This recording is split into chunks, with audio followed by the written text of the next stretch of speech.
Guys আসসালামু আলাইকুম। আশা করি আপনারা সবাই ভালো আছেন। আল্লাহর রহমতে আমরা অনেক অনেক ভালো আছি।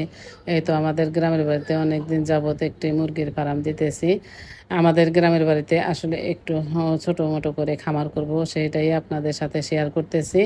আপনারা কমেন্টস করে জানাবেন যে আমাদের এই মুরগির খামারটি তোলা আসলে কীরকম হয়েছে, কীরকম ভালো জায়গায় তোলা হয়েছে কিনা। আমার মুরগির ঘরের আশেপাশে আসলে অনেক খোলামেলা জায়গা, অনেক চকের মধ্যে। আমাদের গ্রামের বাড়িটা অনেক একটু বড় আছে, এর জন্য দেখেন এই যে গ্রামের বাড়িতে আমার সুন্দর ঘরে মুরগির ঘরের জন্য সিমেন্ট আনছি, তুলে তো একদম ময়লা ফালাইয়া একবারে অবস্থা কাহিল।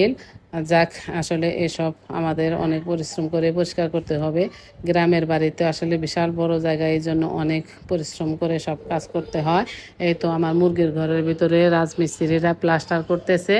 আর দেখেন মুরগির ঘরের চারিপাশে কীরকম সবুজ ক্ষেত, আসলে অনেক বাতাস। অনেকেই বলে যে মুরগির ঘরটা আসলে অনেক সুন্দর জায়গায় তোলা হয়েছে, মুরগি অনেক আরামায়েশে আসলে থাকতে পারবে, বাতাস পাবে দক্ষিণা। এই তো মুরগির জন্য আমি ঘরের জন্য কারেন্টের সব জিনিসপত্র আনছি, মুরগির এই যে খাবারের পাত্র আনছি। এই আমার মুরগির ঘরটি তোলা আসলে কমপ্লিট হয়েছে। এটা একটু ধুয়ে পরিষ্কার করে নেব, তারপর আপনাদের সাথে ভিডিওতে আবারও শেয়ার করব। আমি মুরগির বাচ্চা যখন তুলব আপনাদের সাথে সেটাও শেয়ার করব। এই মুরগির ঘরটি আমি আসলে কারেন্টের লাইন কোন জায়গায় করা যাবে আসলে সেটাই দেখতেছে, যে কোন জায়গায় বোর্ড বসালে ভালো হবে।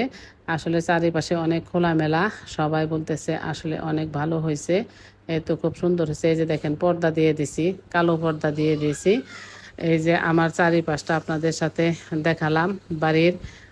ভালো থাকবেন, আল্লাহ হাফেজ।